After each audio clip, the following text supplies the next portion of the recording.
প্রিয় দর্শক বন্ধুরা, এই মুহূর্তের জন্য উঠে আসছে আপার প্রাইমারি থেকে গুরুত্বপূর্ণ খবর আপডেট। অবশ্যই সিট আপডেট প্রসঙ্গকে কেন্দ্র করে 1000-এরও বেশিতম দিন ইতিমধ্যে অতিক্রান্ত হয়ে গিয়েছে।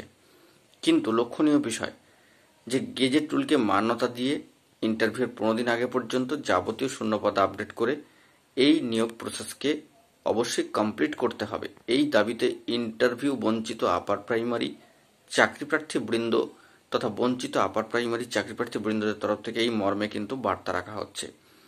যে দাবদাহ বর্তমানে চলছে, যে প্রচণ্ড গরম, সবকিছুকে উপেক্ষা করেই, সেই রোদ তীব্র গরমকে মাথায় নিয়েই শহীদ মাতঙ্গিনী হাজরা মূর্তির পাদদেশ অঞ্চলে ইন্টারভিউ বঞ্চিতরা কিন্তু অবস্থান করছেন। তাদের যে বাঁধা মঞ্চ, সেখানে তারা কিন্তু অবস্থান চালিয়ে যাচ্ছেন, কারণ তারা চাইছেন যে সিট আপডেট করে নিয়োগ প্রসেসকে কমপ্লিট করা হোক।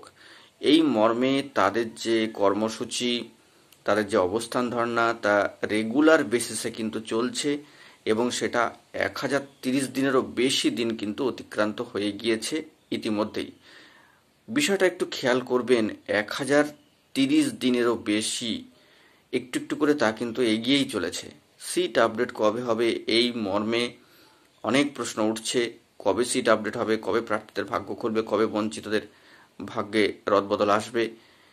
কিন্তু ইন্টারভিউ বঞ্চিত আপার প্রাইমারি চাকরিপ্রার্থী বৃন্দের যে প্রয়াস, যে প্রচেষ্টা, তাই তীব্র গরম দাবদাহকে মাথায় নিয়ে এখনো পর্যন্ত কিন্তু বহাল রয়েছে।